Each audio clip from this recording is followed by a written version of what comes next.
तो जैसे कि हम सुन रहे थे, नित्य नियम कोई एक हम सबका जरूरी है।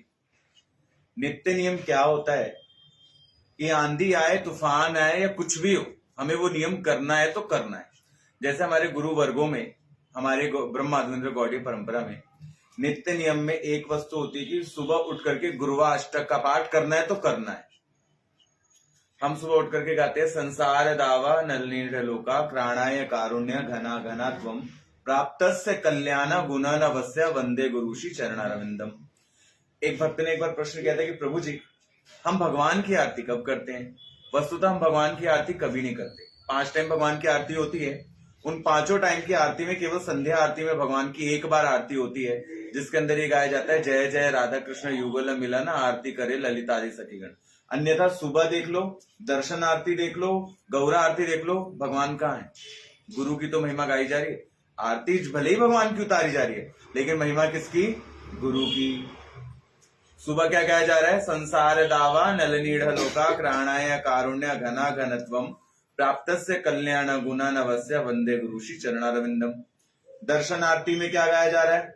श्री गुरु चरण पद्मा केवल भगति सदमा वंदो मोई सावधान मते। ये तो गाया जाता है ना दर्शन आरती में। फिर संध्या आरती में, गौरा आरती में क्या गाया जाता है कि वह जय जय गौर चांद्रे आरती को शोभा जहां भी तटवन जगमग लोहा। महाविश्वमन चैतन्य महाप्रभु का यश गाया जा रहा है। भगवान का है? भगवान नहीं है। कारण, क्योंकि हमें इस संसार चक्र से और भगवान के विषय में बताने के लिए भगवान का अनुग्रह विग्रह स्वयं साक्षात संत वैष्णव गुरुदेव ही भगवान के पार्षद बन के प्रकट हुए हैं, जिन्होंने हमें भगवान के विषय में बताया। इसलिए हमारी वाणी केवल उनका ही गुणानुवाद गाती है, हमारी वाणी केवल उन्हीं का यश गाती है। भगवान का यश कम गाती है, गुरु वर्गों का यश ज्यादा गाती है। तो पहला नियम जो नित्य नियम हो, क्या? सुबह उठते ही गुरु वैष्णव के प्रति अपनी श्रद्धा हो। कैसी श्रद्धा हो? कि सुबह उठते ही पहले गुरुवाष्टक का पाठ किया जाए, पहली निष्ठा। दूसरी निष्ठा, गुरु मंत्र जो हमें मिला है, अंधकार गुरु मंत्र उजाला, नानक साहब कहते हैं, गुरु ग्रंथ साहब के अंदर वर्णित है, अंधकार में गुरु मंत्र उजाला, कि जो गुरुदेव ने हमें मंत्र दिया उसकी एक माला सुबह उठते ही कम से कम हमें करनी चाहिए। चाहे वो मौखिक हो अथवा उपांशु हो, अथवा आप माला से कर रहे हो या आप लेट हो रहे हो तो अपने मुंह में ही उसका जप कर रहे हो, लेकिन वो होना चाहिए। ये 2 विधि है, मतलब शॉर्टकट भी है। अगर माला से कर सके तो बहुत अच्छी बात है, नहीं कर सके तो ऐसा माता जी ने कहा कि अपने मन में जो स्मरण करना है वो करना, वो भी करना चाहिए। कई बार होता है ना, बच्चे स्कूल जा रहे हैं, पतिदेव ऑफिस जा रहे हैं, तो क्या करें? या कुछ प्रभु जी हैं जो लेट हो गए तो जल्दी जल्दी ऑफिस निकल रहे काम, तो क्या करें? उसको मन में स्मरण करना चाहिए, गुरु मंत्र क्यों? कारण, एक आप सबको कथा सुनाता हूं। एक मिलिट्री में एक सज्जन थे, नाम नहीं लूंगा किसी कारण से। तो वो जो सज्जन थे, उनके गुरु ने उनको नियम दिया था कि बेटा रोज रात को 2 बजे से लेकर के 3 बजे तक भजन करना। कितने बजे से? 2 से 3। और माला नहीं करनी, करताल बजा के करना। अब वो करताल बजा के क्या करने लग गए? कीर्तन रोज करते थे। अब एक दिन एरोप्लेन में जा रहे थे, तो एरोप्लेन के अंदर अब करे तो क्या करे, सब सो रहे हैं रात का टाइम। अब उनका नियम हो, नेट 2 बजे नहा धो करके बैठ जाते थे कीर्तन करने। गुरु आज्ञा करिए सी, शास्त्र कहता है गुरु की आज्ञा मानो, गुरु की बात मानो। तो उन्होंने करताल निकाली और फ्लाइट में धीरे धीरे हरे कृष्ण कृष्ण कृष्ण हरे हरे, हरे राम राम राम हरे हरे, इसका मंत्र का कीर्तन करना शुरू कर दिया। एक दिन वो अपने गुरुदेव के सत्संग में बैठे थे, जैसे आप सब शिष्य हैं, मैं गुरु हूं, मैं बैठकर प्रवचन दे रहा हूं, ऐसे ही बैठे थे और प्रवचन श्रवण कर रहे थे। इतने में क्या हुआ, उनका ब्रज 84 को यात्रा चल रही थी, तो उसमें क्या होता है, रात्रि में भी सत्संग शुरू हो जाता है। तो और कई साधक ऐसे होते हैं जो रात को भी उठ करके भजन करने लगते हैं। तो उनको लगा मैं क्या करता हूँ, सोचा मैं ना जो स्पीकर लगा है यहाँ पे बैठ करके कीर्तन करता हूँ। कारण, अगर मैं करताल बजाऊंगा तो उसकी ध्वनि से किसी का भाव भी बिगड़ेगा नहीं, और किसी के कथा से भी विक्षेप नहीं होगा, और मेरा नियम भी पूरा हो जाएगा। तो इतना कह करके वो वहां बैठ के क्या करने लगे, करताल बजा के कीर्तन। और जैसे उन्होंने कीर्तन करना शुरू किया, तो कीर्तन करते करते करते, गुरु की बात में निष्ठा थी ना, कीर्तन करना था। कीर्तन कर रहे थे, कीर्तन करते करते उन्होंने क्या देखा, सारे जो पब्लिक बैठी हो, पब्लिक अदृश्य हो गई सेकंड्स में। और क्या देखा, छोटे से बाल कृष्ण आते हैं मटकते हुए और उनके जो गुरुदेव हैं उनके पहिया आप समझते हैं, पद्दी मतलब पीठ पर छोटे से बालकृष्ण आते हैं और आकर के उनके गुरुदेव की पीठ पर चढ़ करके बैठ जाते हैं और उनकी तरफ देख देख करके उनको मुंह चिढ़ाना शुरू कर देते हैं। फिर आगे से देखते हैं कि बलराम जी आते हैं, बलराम जी आकर के उनके गुरुदेव की गोदी में बैठ जाते हैं और वो इस झांकी का दर्शन किए चले जा रहे हैं, किए चले जा रहे हैं। अंत में जब आरती होने लगी तब उन अपनी निद्रा से उठते तो क्या देखते, सुबह के 4:30 बज रहे हैं। और जब उन्होंने देखा तो उन्होंने बात अपने गुरुदेव को कही तो गुरुदेव ने बताया अर्थात आपका जो नित्य नियम है वो सिद्ध हो गया, यानी आपने नित्य नियम के प्रभाव से भगवान का साक्षात्कार कर लिया। तो कितना आसान है। तो इस प्रकार से पहला क्या कि गुरुवाष्टक का पाठ किया जाए, दूसरा क्या गुरु मंत्र का भजन किया जाए निष्ठा पूर्वक होकर, तो फिर हमें भगवान का दर्शन होना शुरू हो जाएगा। तीसरा गुरु सेवा, अर्थात गुरुदेव ने जो भी हमें नियम दिया है कि भागवतम का रोज एक श्लोक पढ़ो, अथवा जो ये सत्संग रिकॉर्ड होता है इसका श्रवण करो, अथवा डेली दर्शन में मंदिर में मतलब दर्शन करने आओ मंदिर में, अथवा नित्य प्रतिदिन अर्चन पूजन करो, ये तो हुआ गुरु आज्ञा। कि संत सेवा करो, कोई पंडित ब्राह्मण मिल जाए उनकी सेवा करो, ये तो क्या हो गया, जानवरों की सेवा करो, भाई चींटियों को दाना डालो, अन्न डालो, ये सब क्या है, सेवा प्रभाव। चौथा क्या, आपके घर में जो प्रतिष्ठित अर्चा विग्रह है उनकी प्रेम भाव से, उनको कभी भी मूर्ति नहीं मानना। जो हमारे घर में अर्चा विग्रह स्थापित हैं इनको कभी भी मूर्ति मान करके सेवा नहीं करना, ये स्वयं साक्षात भगवान है। ये स्वयं साक्षात कौन है, ठाकुर जी, ये स्वयं साक्षात गोलोक बिहारी हैं। अगर ऐसा पद्म पुराण का एक वाक्य है उसके अंदर वर्णित आता है, जो व्यक्ति अपने घर में प्रतिष्ठित भगवान को मूर्ति मानता है अथवा उनको ये कह के संबोधित करता है कि अरे मूर्ति को भोग लगा दो, मूर्ति पूजते हो, मूर्ति कह के कोई संबोधित करता है, तो ऐसा व्यक्ति को 60,000 वर्ष तक भिष्टा का कीड़ा बनना पड़ता है। भिष्टा मतलब मल का कीड़ा बनना पड़ता है। इसलिए मूर्ति नहीं, ये कौन है, अर्चा विग्रह, अर्थात स्वयं साक्षात वृंदावन बिहारी खड़े हैं हमारे सामने, स्वयं साक्षात श्री राधा रानी हमारे सामने खड़े, इनमें कोई भेद नहीं है। भगवान ही अपने भक्तों को सुख प्रदान करने के लिए अर्चा विग्रह के रूप में प्रकट होते हैं, हम पे कृपा करने के लिए। तो अगर हमारे ऊपर कृपा करने के लिए प्रकट हुए हैं तो हमारी तरफ से क्या बनता है, जिम्मेदारी, कि हम इनकी उत्तम उत्तम सेवा करें। अब उत्तम सेवा कैसे की जाए, उत्तम सेवा कैसे की जाए, तो सुबह इनको उठाना, कैसे उठाया जाता है भगवान को, पहले भगवान के ऊपर बिल्कुल सिंपल विधि बता, शास्त्र की मर्यादित विधि नहीं बताऊंगा क्योंकि आप सब वो कर नहीं पाएंगे, है ना। जब भगवान को सुलाया जाता है तो भगवान के ऊपर हाथ रख करके और भगवान को 3 बार हरे कृष्ण महामंत्र जप करना। जो भक्त दीक्षित है उन लोगों को कृष्ण प्रणाम इत्यादि मंत्र का उच्चारण करना चाहिए, गुरु प्रणाम इत्यादि मंत्र का उच्चारण करना चाहिए, अथवा जो लोग ब्राह्मण दीक्षित हैं उनको श्री कृष्ण गायत्री का जप करना 3 बार चाहिए, ठीक है, कृष्ण गायत्री का जप करना चाहिए। फिर ठाकुर जी को उठाना चाहिए, उन्हें गिलास भर पानी करके कुल्ला कराना चाहिए, कुल्ला समझते हैं ना, मुंह धोते हैं, सुविधा हो तो छोटी छोटी दातुन बना करके रख लो, दातुन करा दिया, कुल्ला करा दिया। और उसके बाद क्या करना चाहिए, ठाकुर जी को सुंदर स्नान कराना चाहिए। स्नान में कम से कम हफ्ते में 1 दिन ऐसा हो, अथवा एकादशी के एकादशी ऐसा हो कि उनके देह पर सुंदर चंदन इत्र मल करके, सुविधा हो तो रोज कर लो, ना हो तो हफ्ते में या 15 दिन पे एक बार उनके श्री विग्रह पर चंदन या सुंदर इत्र मल करके और फिर उनको स्नान कराना चाहिए। ऐसे स्नान करा के सुंदर वस्त्र अलंकृत करके उनको विद्यमान करना चाहिए। चरणों में तुलसी पत्र अर्पण करना चाहिए, सुंदर पुष्प अर्पण करना चाहिए। आपके घर में गमले लगे होंगे, वहां से तो फूल उगते ही होंगे, 1-2 फूल वहीं से तोड़ के डाल दो, अथवा 1 माला लिया और रोज 1 फूल भी चढ़ाओगे तो बहुत होगा। 2 फूल डेली लगते हैं, एक गिरधर को और दूसरा गुरुदेव को, 2 फूल डेली चढ़ते ही चढ़ते, तो 2 फूल डेली चढ़ाना शुरू कर दो, 1 माला वो आपकी बहुत अच्छे से निकल जाएगी। सुबह शाम आरती करो, जो खाते हो वो ठाकुर जी को भोग लगाओ। नहीं बना के खिला सकते, 1 गिलास पानी तुलसी डाल करके वो रख दो, बहुत है। भगवान की डिमांड उससे ज्यादा है भी नहीं आपसे, सिंपल। इस विधि से भी अगर सेवा करनी शुरू कर दोगे, देखो कृष्ण को अपने जीवन में जोड़ना है, कुछ छोड़ना नहीं है। जिस दिन कृष्ण को अपने जीवन में जोड़ लोगे तो सब कुछ अच्छे से होनी शुरू हो जाएगी। तो आप सोचते हो भगवान को पाने के लिए ये छोड़ो ये छोड़ो ये छोड़ो, कहते हैं ना लोग, प्रभु जी ये भी छोड़ना पड़ेगा, ये भी कुछ छोड़ने की जरूरत नहीं है। बस जो विधि है उस विधि से कृष्ण को अपने जीवन में जोड़ लो, यानी सेवा विधि को अपने जीवन में थोड़ा समय निकाल करके जोड़ लो। जब फोन देखने में तो टाइम लगाते हैं हम, है ना, कई लोग घंटों घंटों बाथरूम में बैठे रह जाते हैं पॉट पर, क्यों भैया, वो समय थोड़ा कम कर दो, ठाकुर सेवा में उस समय को लगाओ ना। तो जैसे हम उन समय को ठाकुर जी सेवा में लगाएंगे तो कृष्ण को अपने जीवन में जोड़ना शुरू हो जाएंगे, और जैसे ही कृष्ण जीवन में जुड़ना शुरू हो जाएंगे तो बुरी आदतें अपने आप छूटनी शुरू हो जाएंगी।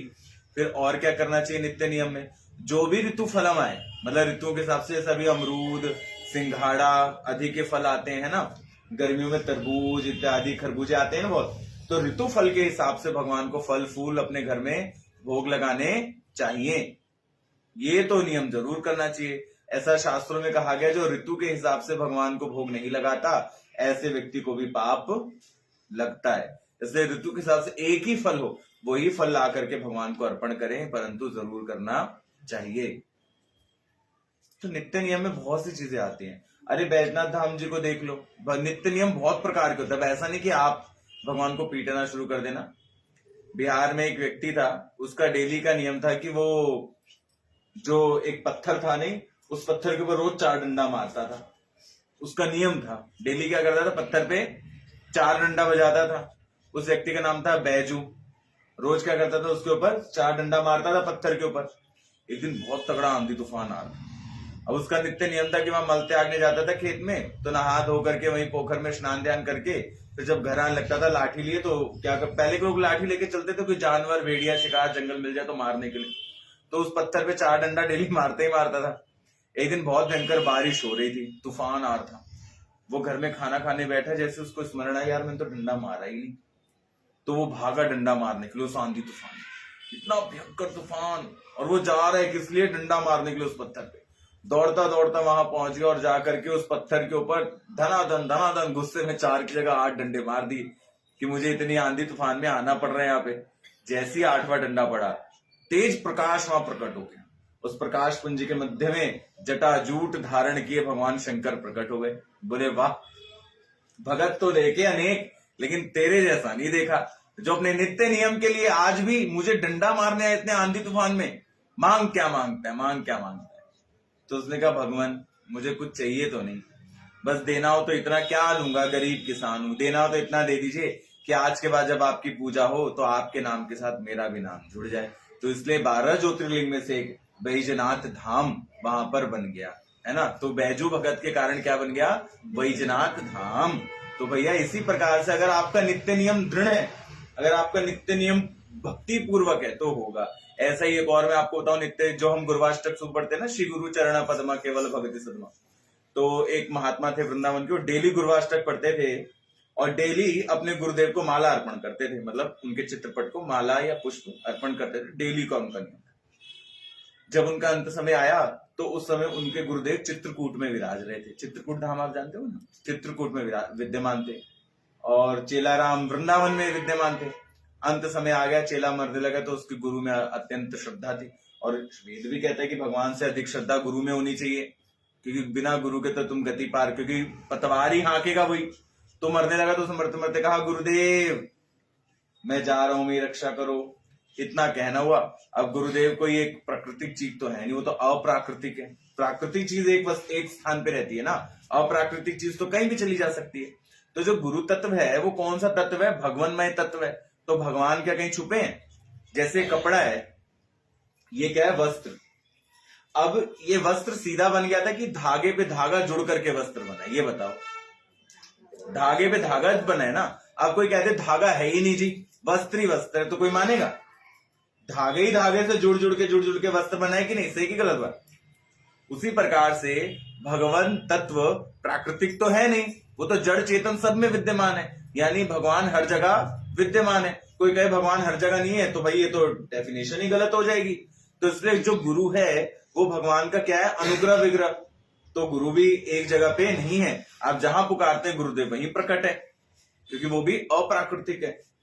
गुरु तत्व की बात कर रहा हूं, देह बात नहीं कर रहा, तत्व की बात कर रहा हूं, ठीक है, श्रद्धा की बात कर रहा हूं। तो अप्राकृतिक है। उन्होंने कहा, गुरुदेव जा रहा हूं, यमदूत लेने आ रहे हैं, बचाइए, इतना कहना हुआ। और स्वयं साक्षात गुरुदेव वहां पे कुटिया में प्रकट हो गए। प्रकट होकर के अंदर आए, मस्तक पे हाथ रखा, अपने चरणों का चरणामृत धो करके चेले के हाथ में मुंह में पिला दिया। पिलाने के बाद चेले बोले, कोई और तमन्ना? बोले नहीं गुरुदेव। बोले क्या दिखता है? बोले मैं आसमान में देख रहा हूं, सुंदर विमान आ रहा है, क्या है उसके ऊपर? बोले श्री सीता राम लक्ष्मण बैठ करके जानकी जी मेरे को तरफ हाथ बढ़ा रही है कि चलो मेरे साथ अब धाम की ओर चलो। तो गुरुदेव कहते तो रुके क्यों, जाओ। तो बोले गुरुदेव आपकी सेवा। तो बोले जाओ तुम वहां पहुंचो, वहीं पर आकर के मैं तुमसे सेवा ले लूंगा, पहुंचो। और उसको वहां पहुंच करके और सारे वैष्णव जन के सामने देखते देखते गुरुदेव भी वहां से अंतर्ध्यान हो गए। अर्थात गुरु में शुद्ध निष्ठा होने के कारण भगवान ही साक्षात गुरु का रूप बना करके वहां पे प्रकट हो गए और आकर के उसको अपनी गोद में उसका सर रख लिया। तो अर्थात हम सबके जीवन में, गुरुदेव कहते थे हम सबके जीवन में 3 काम अवश्य होने चाहिए। पहला नामनिष्ठ, नाम में बहुत भरोसा होना चाहिए भगवान के नाम, उनके अतिरिक्त किसी चीज में भरोसा नहीं होना चाहिए। दूसरा तुलसी निष्ठा, अर्थात तुलसी और एकादशी व्रत, वृंदा देवी और एकादशी व्रत, इनमें बहुत हद से ऊपर बढ़ करके निष्ठा होनी चाहिए। पता है आपको, तुलसी से निष्ठा कभी भी कम नहीं होनी चाहिए क्योंकि ब्रह्म काष्ठ है। और एकादशी व्रत से भी निष्ठा कम नहीं होनी चाहिए, सारे व्रतों का राजा है। और तीसरी और आखिरी निष्ठा क्या, कि किसी ना किसी वैष्णव भक्त के साथ अपना प्यार ऐसा बना लो ताकि वो जब भगवान के धाम जाए तो आपको भी अपने साथ लेकर के जाए। आप जानते हैं, अगर आपने किसी भगवान के भक्ति के साथ अपना प्रेम स्थापित कर लिया और जैसे वो भगवान के धाम जाएगा, आप भले ही कितने पापी हो जाएं, लेकिन जब आप नर्क चले जाएंगे तो वो भगवान के धाम जाकर के जब आपका स्मरण करेगा ना, अरे वो नहीं आया अभी तक, हे प्रभु वो कहाँ रह गया, मेरा वो प्यारा कहाँ रह गया, मृत्यु लोक में तो मैं उससे बहुत बातें किया करता था, बहुत में, वो कहाँ रह गया। तो भगवान पूछते हैं तुम्हें उसकी याद आ रही है। तो जब वो भक्त कहता है हाँ मुझे उसकी याद आ रही है, तो भगवान कहते हैं रुको मैं बुलाता हूँ। तो भगवान क्या करते हैं, उसके सारे पापों को क्षमा करके उसको अपने धाम में बुला लेते हैं। इसलिए भगवान के किसी भक्त से ऐसा प्रेम स्थापित कर लो कि वो जब भगवान के धाम जाए तो आपका वहां स्मरण करे तो आप भी वहां पे पहुंच जाओ। तो सोचो भगवान के भक्त से प्यार स्थापित करने में इतना फायदा है, तो जिस दिन भगवान के भक्त की बात मानने लग जाओगे उस दिन कितना फायदा होना शुरू हो जाए। तो इसलिए बात मानो, बात भी मानो। और इतना ही नहीं, सच्चाई में आपसे कहूं, किसी ने एक दिन प्रश्न किया था, मैंने इसका उत्तर नहीं दिया था। आज कथा में चलते चलते नित्य नियम में उदाहरण देता हूं। जिस दिन मैंने ये वाली कथा सुनाई थी कि एक संत थे वृंदावन में और उन्होंने सारे संतों का चरणामृत भरते थे घड़ों में, याद है, कथा सुनाई थी मैंने।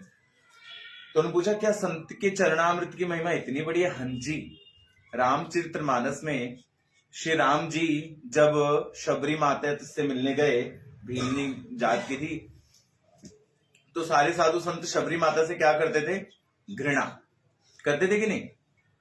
सारे साधु संत कहते थे भगवान तो मेरे पास आएंगे, मेरे पास आएंगे, ये है वो है।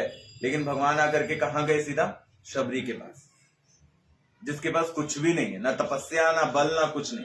उसके पास सिर्फ क्या है? भक्ति, सिर्फ भगवान के लिए प्यार और अपने गुरुदेव मतंग मुनि की बातों पर विश्वास।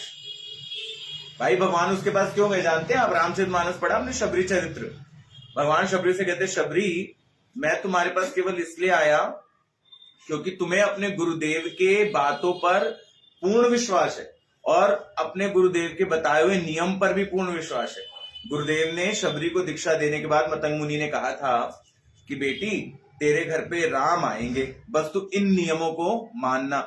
जैसे हमारे यहाँ पे नियम दिए जाते हैं कि बेटा 4 नियम का पालन करना, एकादशी व्रत करना और नित्य भजन करना, ये नियम दिया जाता है ना। तो शबरी को गुरुदेव ने नियम दिया था कि डेली अपना घर फूलों से सजाना, ऋतु हिसाब से फल तोड़ करके लेकर के आना और बस भजन करना, राम तेरे घर आएंगे। और जब ये बात शबरी को बताई थी तब वो 11 वर्ष की थी और जब राम उसके घर आए तो उसकी वर्ष 1000 पार हो चुकी थी, उसकी आयु 1000 से ऊपर हो चुकी थी। लेकिन उसने कभी अपने गुरु से पलट करके नहीं पूछा गुरुदेव झूठ बोलते हो, राम जी तो आए नहीं अभी तक, 100 साल हो गए, 200 साल हो गए, 300, आए नहीं अभी तक। उसने कहा गुरु ने कहा और राम ना आए, संदेह की बात ही नहीं।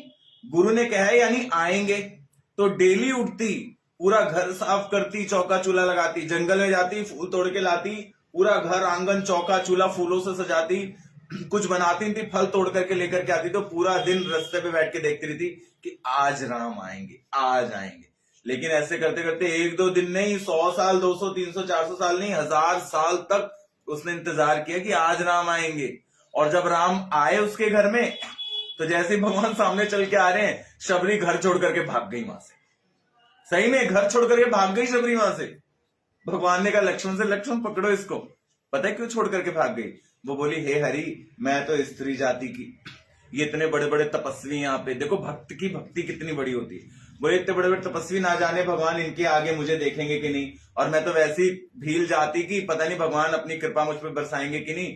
दीन से हीन अधम में नारी, एक तो नारी का शरीर है ना, रजस वाला ऊपर से होती हूँ, मैं तो पापी हूं, इतना मान करके अब शबरी माता तो परम भक्ता, इतना सोच करके वो भाग गई। लक्ष्मण जी पकड़ करके वहां पकड़ के लाए, चलो चलो राम जी ने बुलाया। आई सुंदर फूलों का चौका, राम जी ने कहा क्या घर, उसकी लगन सोचो कैसे होगी कि पूरा घर फूलों से सजा रखा था, कैसा डेली सजाती थी, कैसा सजाया होगा।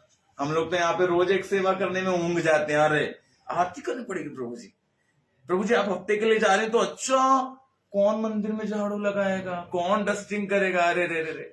वहां मतंग मुनि अपनी शिष्या को कह के गए बेटी तेरे घर राम आएंगे, तो उसने 1000 वर्ष तक निष्ठा से बात करी। यहीं पे हम मार खा जाते हैं कि हमें भगवान क्यों नहीं मिलते, क्योंकि हमें अपने गुरु की बातों पे विश्वास है ही नहीं।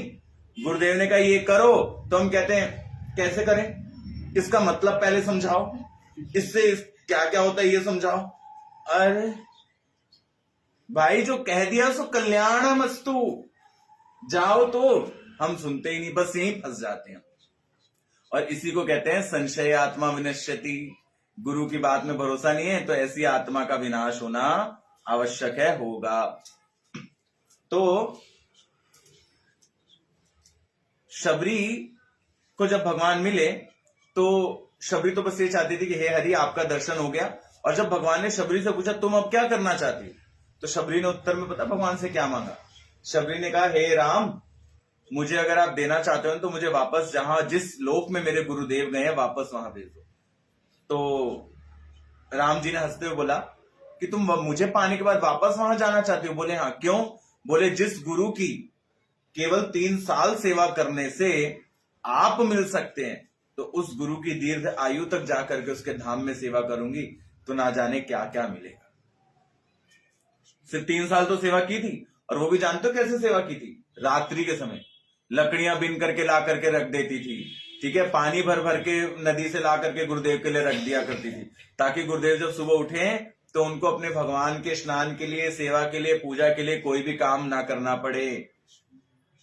वो यहीं से अपना चूल्हा चिता ले, यहीं से स्नान ध्यान कर ले, बर्तन भांडे धो ले, सब कर ले, लेकिन पास नहीं जाती थी। कारण मैं स्त्री हूं ना, गुरुदेव तो परम तपस्वी हैं, तो उनके पास जाऊंगी तो उनका भजन ना खराब हो जाए, इसलिए दूर दूर से सेवा करती थी।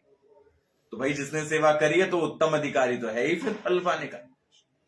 फिर राम जी ने कहा मांगो, तो बोली जिस लोक में मेरे गुरुदेव गए हैं उसी लोक में मुझे पुनः पहुंचा दिया जाए, ताकि मैं पुनः वहां जाकर के अपने गुरु की सेवा कर सकूं। ये बात तो हुई। जब साधु संतों के पास भगवान गए, उनसे पूछा तुम्हें क्या चाहिए, तो साधु संतों ने पता है क्या कहा? भगवान अगर हमें देना ही चाहते हैं ना, तो हमारे पास के पोखर ना बड़ा सड़ गया है इसका पानी, तो कृपा कर दो इसका पानी साफ हो जाए। आप अपने चरण, आपके चरण से गंगा प्रकट होती है ना, आप अपने चरण का पानी धो करके इसमें डाल दो, ताकि इससे अहिल्या, हमने सुना था, आपने तार दी थी, है ना। उसके बाद आप केवट के भी आपने चरण धुलाए, और केवट ने अपने पितरों के नाम का जैसे उसे श्राद्ध किया तो उनके पितृ विष्णु रूप धारण कर करके आपके धाम चले गए, हमने तो यही सुना है। तो हे राम, आप अपने चरण धो करके जरा इस पोखर में डाल दो ताकि ये पोखर शुद्ध हो जाए। तो राम हंसने लग गए, बोले मेरे चरण एक नहीं, करोड़ों बार मेरे चरण धो करके इस पोखर में डाल दोगे तो भी ये पोखर शुद्ध नहीं होगा। सारे साधु बोले ये क्या चक्कर है, इतना कीचड़, इतनी गंदगी, बदबू आ रही है, मच्छर उग रहे हैं इस पोखर में, राम आप ऐसे कैसे कह रहे? बोले करके देख लो, धोए धोए चरण और साधु संत फेंक ही जा रहे, लेकिन पोखर शुद्ध नहीं हो रहा। फिर बोलते हैं हरि कैसे, हे राम कैसे साफ होगा?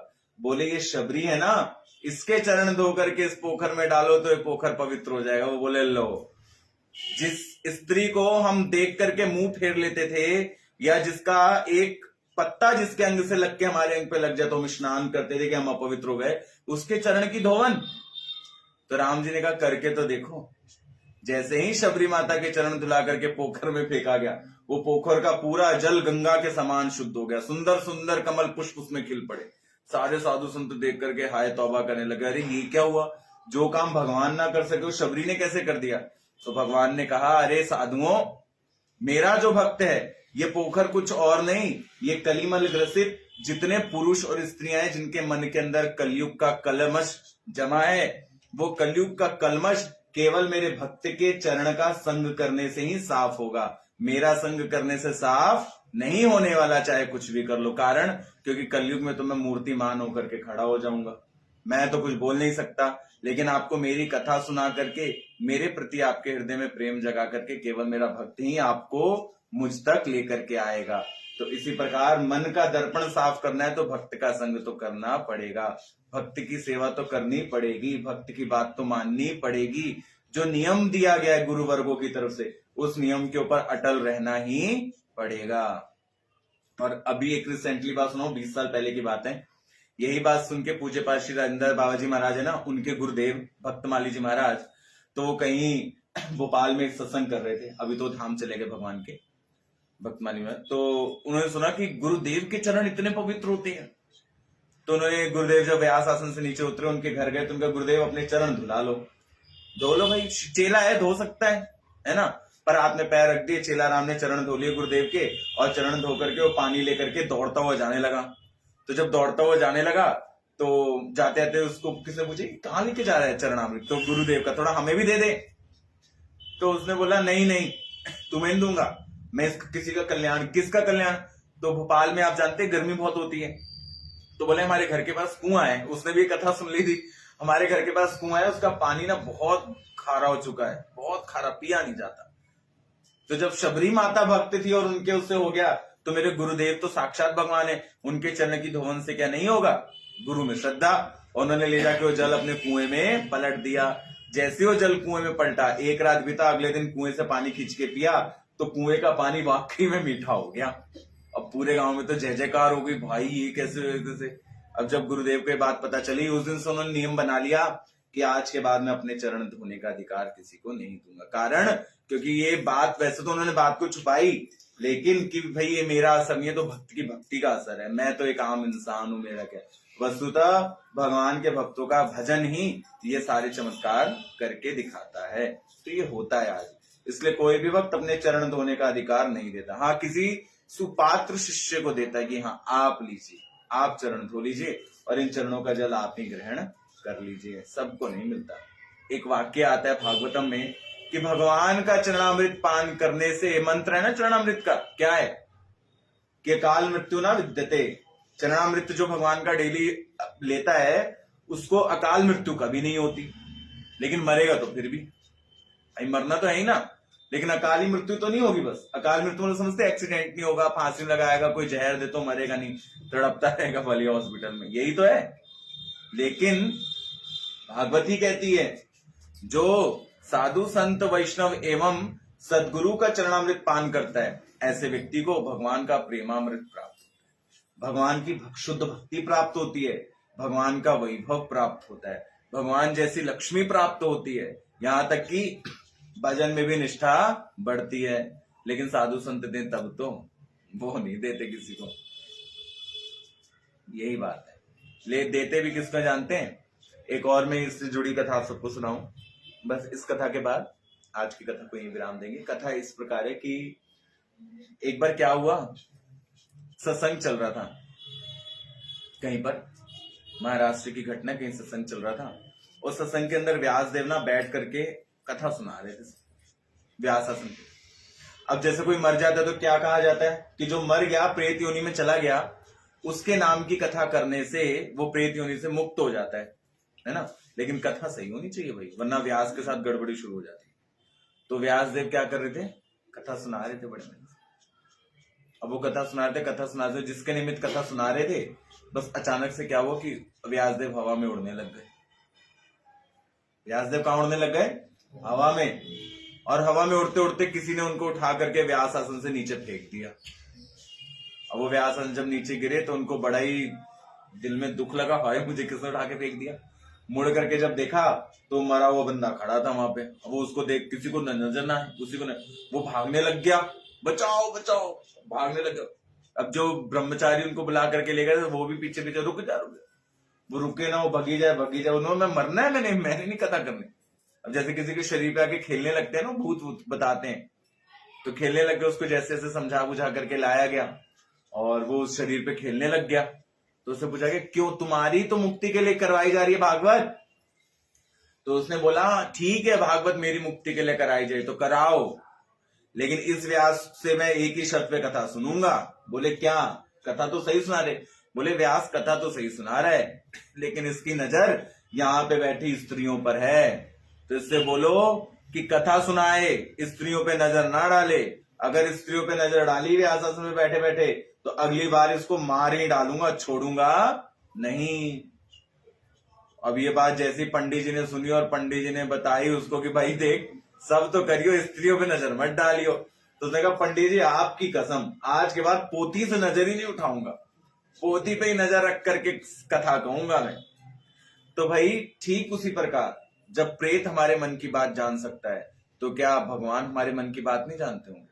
तो अगर आप सब भक्त मिलकर के सच में भगवान की भक्ति करना चाहते हो तो कम से कम भगवान के प्रति तो सच्चे रहो, भजन अच्छे से करो, ठाकुर जी की सेवा अच्छे से करो, सत्संग अच्छे से करो, सुमिरन अच्छे से करो। गलत कह रहा हूं क्या? कम से कम दुनिया में कुछ भी करो, यहां तो सच्चे बने रहो। गुरुदेव कहते थे कम से कम अपने भगवान के सामने, अपने गुरुदेव के सामने और साधु संतों के सामने तो जो हो वो बनो, उनके सामने तो डबल फेस लेकर के मत जाओ। कारण आप नहीं कहते हो, लेकिन जब एक अशुद्ध अवस्था की शक्ति यानी भूत प्रेत पिशाच इत्यादि आपके मन की बात जान सकता है, तो क्या आपके गुरुदेव नहीं जानते होंगे आपके मन की बात? क्या भगवान नहीं जानते होंगे हमारे मन की बात? लेकिन बस यही है कि वो सब जानते हुए भी चुप रहते हैं। जानते हो क्यों? वो इसलिए नहीं कहना चाहते किसी को कुछ, क्योंकि कुछ कहेंगे तो बुरा लग जाएगा, जो कर रहा है वो भी नहीं करेगा, इसलिए चुप रहते हैं। तो भलाई किसके? अगर हम सच में भगवान को पाना चाहते हैं और हम सच में यहाँ पे आए हैं तो मेरी विनती है कि सच्चे बने रहो भगवान के प्रति, वरना कोई फायदा नहीं है, नहीं है, नहीं। किसी भक्त का कोई प्रश्न है तो पूछ लो।